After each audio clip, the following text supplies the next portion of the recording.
Can I ask, we had heard that guys now, as part of like the discipline here, you can fine them money from their like cost of attendance stipend, and is that something you guys use? Or? Well, we're going to look at doing that, right now. Instead of getting them up, there's, some people got in trouble for getting up and punishing people at 6 a.m. in the morning, and obviously you need some discipline issues, and I think that's one way that you can potentially do that. Is control that a little bit. These guys right now, they haven't had access to money unless they've been Pell Grant recipients, and so they'll want that when it's all said and done at the end of the day. So. Are there other game tickets? Are there things you can? Yeah, we can do that. We can do that as well. Which is part of our policy too. But there's that potential, and then obviously setting out quarters or halves or games, too. So that all ties in together. You guys sort of did something with that, but with bowl allowances. Yeah, we've done that with bowl games and things of that nature over the years. But that was with certain fines and things with game day attire and different things like that. The bottom line is we want guys doing the right thing, being a team all the time, doing being consistently good, developing those habits and all those type of things. So that's really because in the real world you don't adhere to the rules and regulations, you get fired. And so we're not in a position to fire anybody right now. So we can fine them a little bit. So. Are you glad to get to this point where you kind of put camp behind you and can focus in on the opponent? I am. It's kind of, we're right in that area of the season or preseason where, we're now, with this practice being over, we're 11 days out. I think we have one more scrimmage Friday. It's one of those it's not spring practice. You've got that fine line of making sure that you have their timing, as far as particularly, offensively, all the way the things go with their, the handling of the ball and all those different things, the routes, defensively about, striking your licks and angles and all those type of things, without hopefully hurting somebody and getting them to the game. But you also got to have that, you got to have, it's kind of like our preseason, as we look at those scrimmages, that's kind of how we approach those things. It's our preseason game like they have in the NFL. We just, we don't have the luxury of competing against somebody else and evaluating their talent that way. So, sort of on that injury front, so Charlie mentioned that Corey was out with an ankle. Has he been able to do anything? Yeah, he practiced. He's practiced. He got rolled up a little bit the other day, and it was just a precautionary thing. It didn't. I think it scared him more than anything because it was that surgical ankle. But he's back and disruptive the last couple of days, so he's back full speed. Did he go full today? Yeah, he was out there today. Daddy Nicholas is going to play, it sounds like, with that cast. How does that affect a guy? Well, I'm sure they're going to help him as far as some pain and things of that nature, but that thing will subside as time, comes. They say that first 7 days to 10 days is still pretty tender. So he's had some time where they'll tape a couple fingers together, but he'll be able to use that hand, when it's all said and done. And he has to be able to. If he doesn't, he's not going to be effective for us, and we'll have to play somebody else. But, right now he is protecting that thing.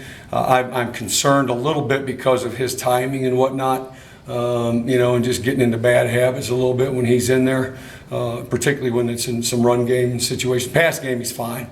But he doesn't want to get that. He's kind of apprehensive of shooting that broken hand in there right now, and I understand that. But there's come a point in time where he's going to have to do that, but I think we'll be able to help him a little bit with some medicine and whatnot as well. The guys responsible for making calls on the field for you in your defense, is that just Chuck, or is Chuck and Andrew part of that? Well, they're part. I want the whole group. I want 11 guys communicating. Yeah. But because it takes everyone to see the formation. If we're checking to a certain formation or look, it's everybody making that call.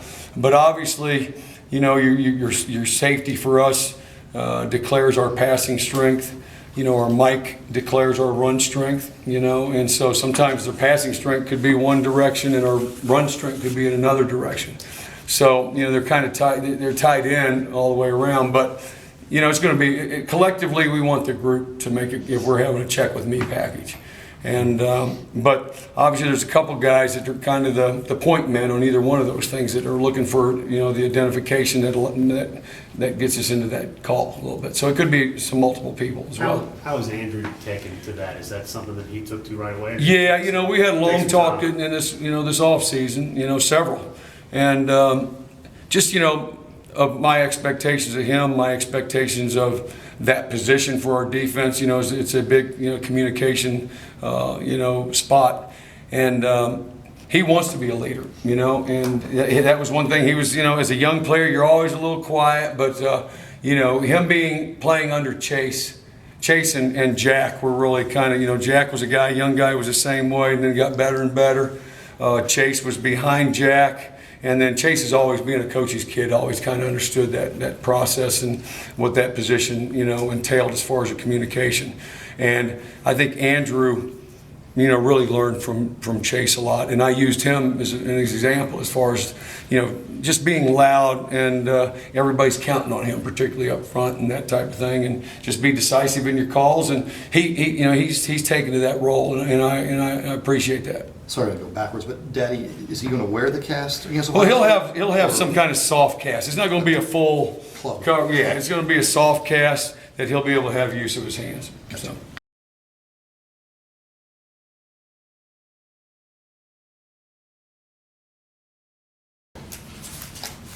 All right, questions? Just talk with Bud a little bit about you sort of becoming, I guess, more demonstrative in your play calls and things and calls that you make out there. So that's been something that you've had to work on. And I guess some of that just comes with experience. Is it harder for you just because you're not, maybe you're not just the most outspoken guy and you've had to become that type of guy? Of course it comes with experience, like you said. I know last year when I was playing, it was more of, I don't know, I'm not sure of what I'm doing yet, so I don't even want to put these guys in the wrong position. But once you get this confidence of you know what you're doing and you know where everybody else is supposed to be, you just go out there and just lead, man. Just be confident. Everybody's gonna listen to you, and You were really open last year about talking about, and it was just an experience part of it was the big mistake you made against Pittsburgh, and I guess there was one against BC. Were all those kind of working in your head when you were thinking, I'm not ready to make the calls yet, and like you said, you didn't want to put people in the bad place? Was those the kind of things that were kind of working on you a little bit? Not really. It's just I think pick game I was really unsure of what I was doing really, and that goes to show you that the backups always got to be ready because they're always a play away from being that guy. And so by the BC game, I was really confident by then, and it was just a simple mistake that ended up being a big mistake. But yeah.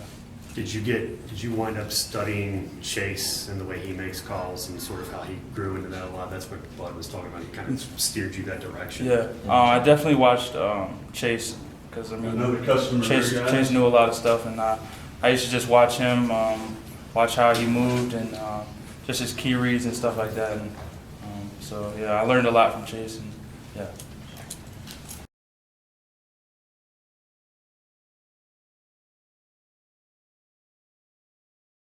Much about the depth on this defensive line. What's it like to be a part of a group that's got that kind of expectations on it? It has a lot of experience. It's good to learn from each other, definitely. With behind Luther and Corey, and we all kind of push each other, learn from each other, watch film together, and so it's just really competitive. And we all feed off each other and just work to get better every day. Do you look around and think like, wow, this can be a pretty good defensive front this year? Well, yeah, I look at it as a whole team, looking around everybody. Everybody's improved in the summer, all season. Just expanding upon last year. Expanding upon our mistakes and getting better from those and just growing as a team. And just getting together and just competing every day. We compete as if it's number one defense versus number one offense. So we just work that way every day. What's that like for you? You obviously had a major role last year, but now Luther comes back and you maybe kind of have to take a step back like that. What is that like for you personally? Just being a part of the team. Like something that happens. Definitely learn from Luther. He's definitely a good player. And just work to keep competing every day. Just compete as a leader. I still feel as if I'm a leader in the defense, defensive line. So just keep pushing to get it better, and just keep working as such. Coach Wiles mentioned that Corey dinged up his ankle, got rolled over. Was he able to practice today with you guys? Oh yeah, he was. Corey was full go, most definitely. So. And we know Daddy's got that deal with his hand, and he's playing with the cast and the wrap. And does it seem like it affects him to not be able to use his fingers, or does he seem fine? From what I've seen, Daddy gives 100% every time he's out there in the field. And he was out there in the field today, so it looked pretty good. How and much anticipated. People are so excited for the Ohio State game. Your fans are, media are. For you guys, what's the mood like? Thinking about getting ready for that game. For real, it's just like we think of every day as a one-game series. Every day we just get better, compete every day, and things will play out as they're supposed to. And just keep pushing each other, and just winning the game today. And so we compete as every snap in practice as a game day snap. So we'll be prepared for September 7th. You guys have been waiting for that game so long. I mean, it seems like it's been forever preparing for that. Are you guys kind of sick of the preseason? I mean, do you want the game to be here at this point? We're just using this time to just keep improving upon our craft. Just using this practice time and just really just trying to get better, watching film, and being the best team we could be when we walk out that tunnel.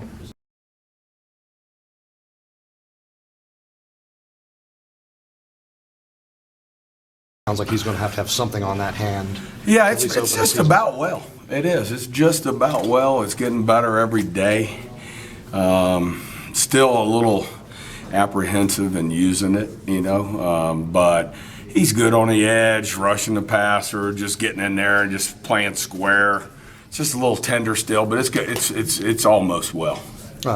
Should be full go here, starting on Monday. Full go, but still some kind of wrap of protection. Oh, I guess they will. Yeah, I'm sure they'll put some Does on that it. But affect a guy in terms of, grabbing well, getting a guy off you? yeah. I mean, there's sure he's going to have it. I don't know how many fingers he'll have and all that. So there'll be some limitations, but I don't find it being. It shouldn't be a problem. We're not going to let it be a problem. I don't know if he did this. You mentioned on Beamer Ball that Corey did something to his Well, he fell on. Colt Pettit kind of slipped off a block and then fell on Corey a little bit when he had his kind of to his side, kind of just tweaked his ankle just a little bit. So he didn't finish the scrimmage, but he didn't miss any practice because of it. So it was just like a little basketball turn. You know what I mean? Not anything high or anything. Just a quick little.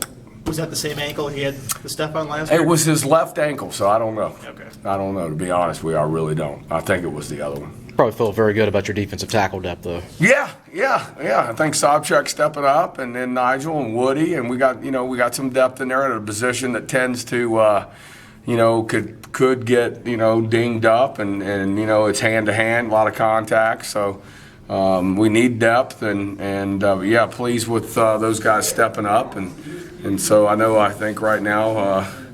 We're going to try to move forward with those 5 guys right now, and hopefully not get anybody hurt. Settle probably going to redshirt. Right now, how do you get Tim, enough reps to get him ready to play? We're not in a position right now that we have to play him, and if you had to pour every single day, every single rep into him, you could probably get him ready to play. Combination of being in good shape, combination of getting his body weight down just a tad. I mean, Tim's not going to be 300. No, we can get away from that. Those days are in his rearview mirror.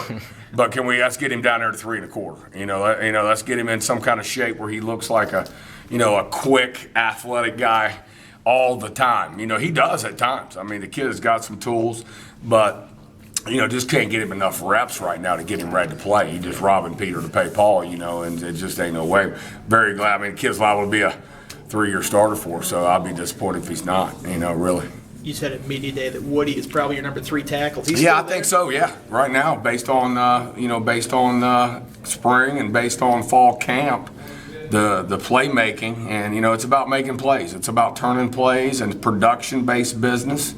And Woody's made a lot of plays for us. So, and then right now it's between Sobchak and Nigel, I think, for the 4 spot right now.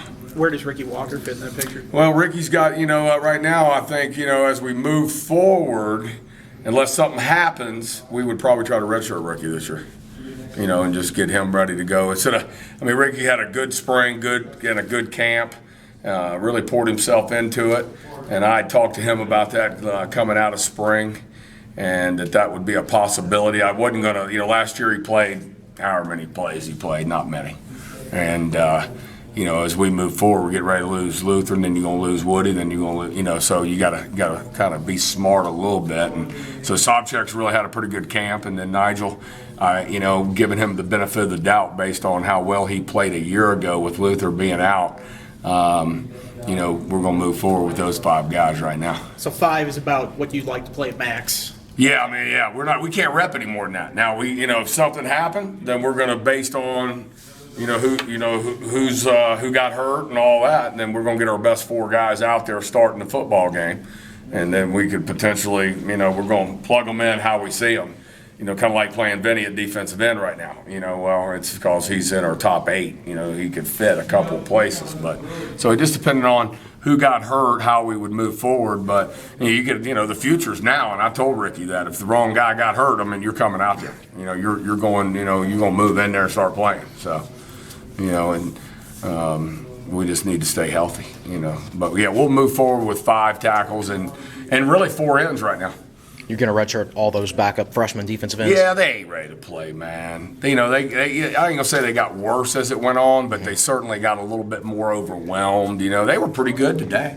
So at least, you see, and they showed flashes through camp of being pretty good prospects, but as it went on, just not physical enough, and it just kind of wore on them mentally. Not mentally tough enough, but good prospects though. You like straight out of Compton? I tell you what, it was good, man. It was good. Have y'all seen it? No, I want to. I mean, you need to go check it out. It is good, especially for dudes. I'm a little bit older than all y'all, but No, it's right in our wheelhouse. yeah, I mean, it's about 96 or 86 to 91. Yeah.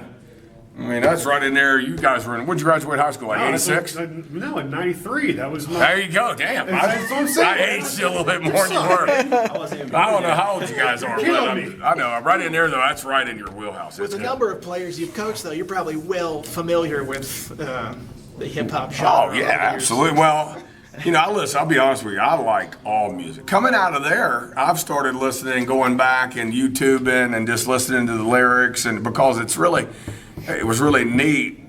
I mean, not you can say neat, but I mean, you got a dude living out in the country. He writes a song about shooting a squirrel. You got to, or whatever, going hunting, farming, what you know, catch a right? catfish, drink some clear, whatever. you know, right. Now this guy here, he's talking about slinging rock and you seen a guy get murdered. I mean, it's kind of a product of it's real. Yeah. It's real. It was very real. Dr. Dre now? What's that? Are you listening to more Dr. Dre? Not any more than I have, but I liked the movie. It was good. Do you watch Hard Knocks at all? Yeah. Did you see Bill O'Brien the other day talking about, we'll get the music going in camp and practice, and we'll get some country on there. We'll get some Rick Ross in there. Yeah, some Rick Ross. Everybody Yeah, started cracking yeah, up. yeah. I love Rick Ross. I man. love You know, Rick like- Ross. Exactly. You mentioned you're going to go with the 5.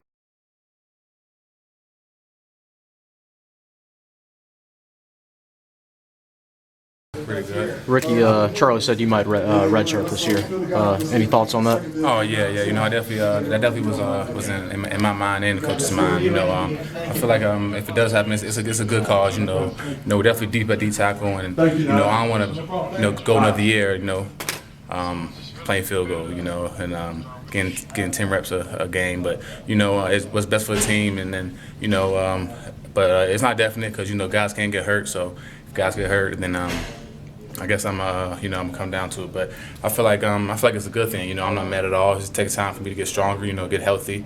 A couple of aches there, but that definitely was best for the team. And we got Corey and Luther, of course, the big 2 studs. So it was best for the team. Well, you went through the same thing last year where you were going to redshirt, but then they pulled it off in the East Carolina game, right? Yeah. So you're kind of used to going through the process. Yeah. I'm used to it, but it's like I said, they're best for the team, and as of right now, I'm preparing for a red shirt. If not, then we'll see what happens. But I'm definitely okay with that. Is there a part of you though? Talk to you about that? I mean, how's that whole process that discussion take place? It kind of it's kind of like mutual. I kind of was planning already, and the coaches had a say in it. So it's not just their decision; it's mine also.